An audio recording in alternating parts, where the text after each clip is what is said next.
Has Chelsea's season already collapsed? Chelsea were flying in the Premier League up until mid-December. They went on an 8-game winning run and were 2 points off the top of the Premier League. And although many fans were prepared for the eventual downfall, including manager Enzo Maresca, who kept saying that we are not in a title race, some, like me, got hopeful of maybe something extraordinary this season, with other clubs like Arsenal, Man City, United struggling so badly. Yet, a 0-0 draw at Everton, which was an acceptable result at the time, led to a downfall which I don't think any of us Chelsea fans saw coming. That result, that singular result, completely derailed our season because it led to a series of drop points, 5 games in a row winless, and I think we have 2 wins in the last 9 Premier League games. So what has happened to Chelsea, the team that were looking unstoppable under Enzo Maresca in 2024? Has Cole Palmer lost his coldness? Has Maresca lost his ability to adapt? Is it injuries? Is it a very pathetic January transfer window, which I'll also talk about in a future video? Well, it's time to discover. So that's what we're going to be talking about today, guys. Drop a like if you enjoy and subscribe to the channel if you're new around here. Now, starting to talk about the problems. There's a very consistent trend at Chelsea where we take the lead early on. Cole Palmer gives us a very early lead in the games against Fulham, Palace and Bournemouth, but then we can't capitalize on that. We can't score a second goal, and in the end, in the second half, we concede either 1 or 2 to lose the game. The start of this was the Fulham game. Cole Palmer scores, but then no one steps up. And I can't blame this completely on Maresca, because some of the attackers like Jackson, Madueke, Sancho, Neto and Kunku completely went on a dry run. These guys hadn't scored for I think 6, 7, 8 games in a row. Suddenly, the free-flowing attacking machine of Chelsea had stopped. None of these guys had any clue how they could score. And of course, our defense is way too naive, given the injuries to fragile players like Fofana, Badiashile, who are young in their own sense.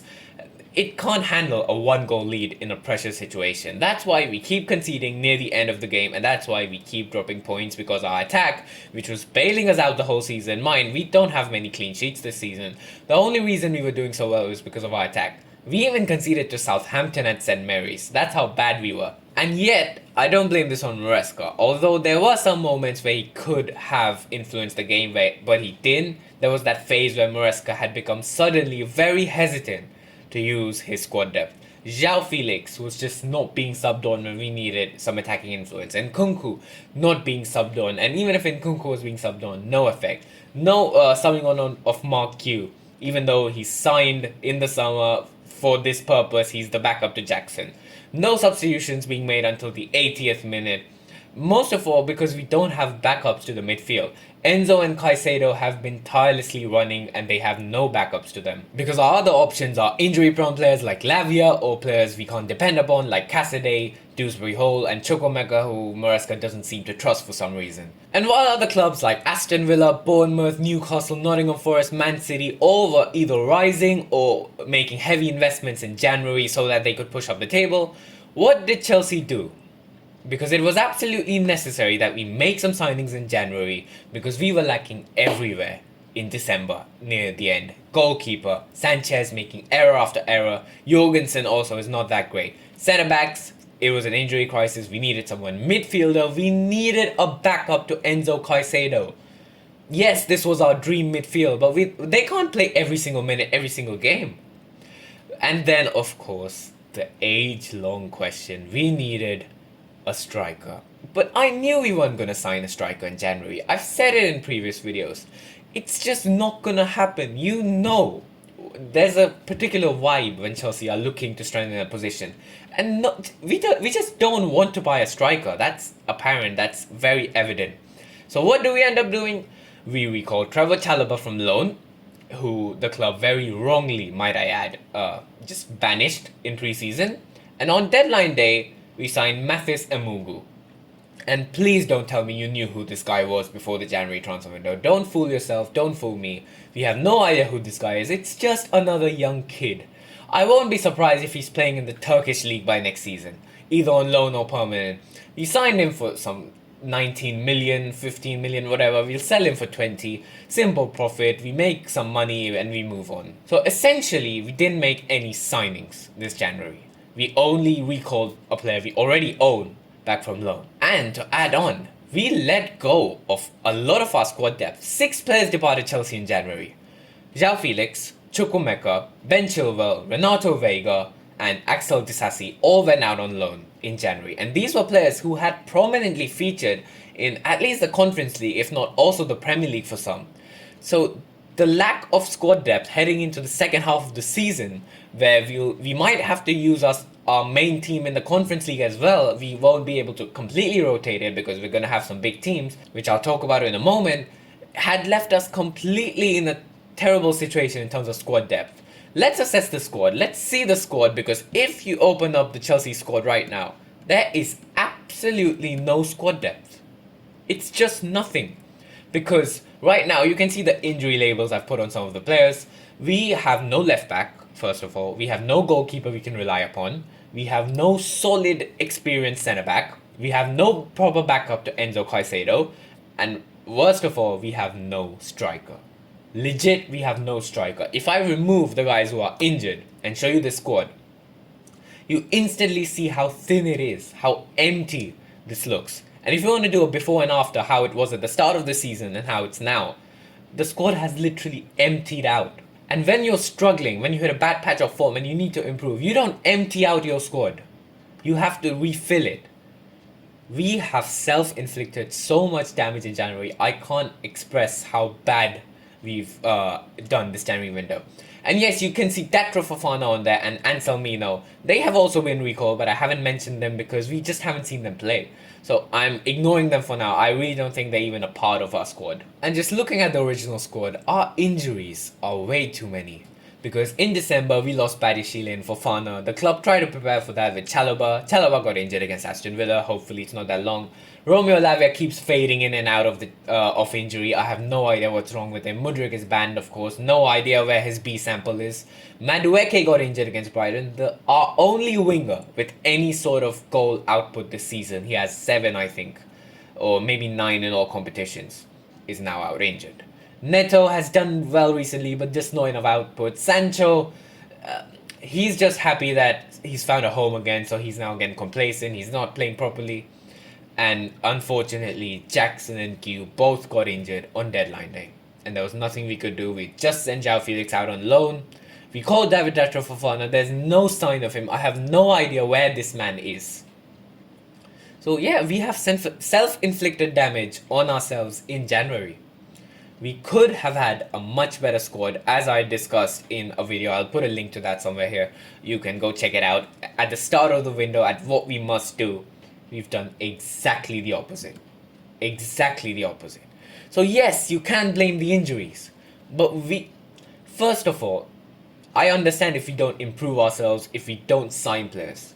When we're already so injury prone and struggling, how can you empty out your squad?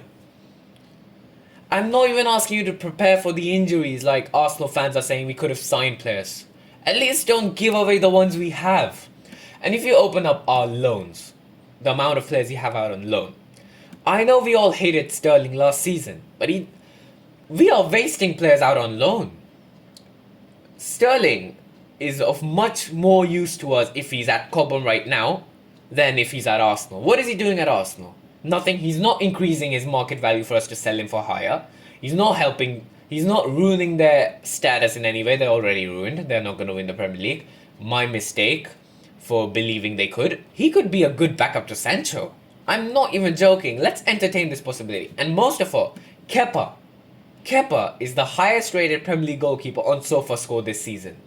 Bournemouth are flying in the Premier League. Kepa and Petrovic. I dare you to tell me in the eyes that Kepa is not better than Sanchez. Because he is. I would take Kepa over Sanchez all day long. And yes, you can argue a bit of Sanchez's issue is the manager who keeps telling him to not play the long ball. But if this is how we have to play, then we have to get a keeper that adjusts this way. Now, Jorgensen might be good on the ball, but he made an absolute horror show of a mistake at Aston Villa, which cost us a point. And these points will matter because it's only 5 points that separates 3rd and 10th in the Premier League table. The only good thing about the injuries, I suppose, is that Reece James has stayed fit for all of 2025, so that's good. But, however, there's more good things that Fofana has been back At Southampton, he was on the bench, and all of these guys, every single one, Jackson, Madueke, Lavia, they're all expected back after the international break. So that's why I think that if we, after the international break, have all of these guys back and start with our traditional win over Spurs, we could still very well finish in the top 5. I genuinely believe the top 5 is on. We could play in the Champions League next season. It is in our hands. Hopefully no injuries. Because if more injuries persist, I doubt we can win the Conference League, guys. Like, I have already seen the script, which I don't want to think about, but it's gonna be Real Betis in the final. It's gonna be Anthony, man. I'm telling you, it's gonna be Anthony goal, 1-0, Real Betis win the Conference League, Chelsea lose the final, 2 finals lost in 2 years, 2 trophies missed out upon. And the memes are gonna be insane if Anthony knocks us out of the Conference League and wins it. We better win the Conference League, no matter how many injuries we have. And then, moving on, this isn't a traditional season, guys. The board keep talking about a double season for Maresca because they're not going to assess him on the first season because we have the Club World Cup in the summer. If we start playing the way we did before all of this, all our injured players are back, we genuinely had a chance for the Club World Cup. Because all of these loan players are going to be back. João Felix and Maresca is going to have a decision to make. On some of them, Maresca is going to have control. Like Felix just has to see what to do with them. Andre Santos is going to be there. Kendry Pires is going to be there. We know Estevao, I don't think, is going to be at Chelsea for the Club World Cup. But we are going to have a strong, rebooted, just refill squad. Petrovic is going to come back from loan. We should do well in the Club World Cup.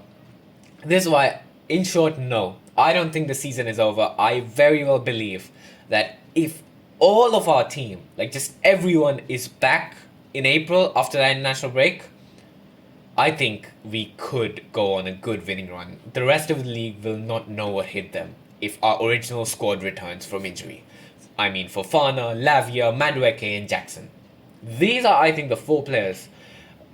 They have a lot of haters, but they are crucial to this team. If you look at the way we played in the first 4 months of the season. So that's about it for this video, guys. I've made a video after a long time, so I'd appreciate if you could drop a like on this video and subscribe to the channel if you're new. Regular videos are going to be coming out soon, twice a week, thrice a week, as many as I can put out.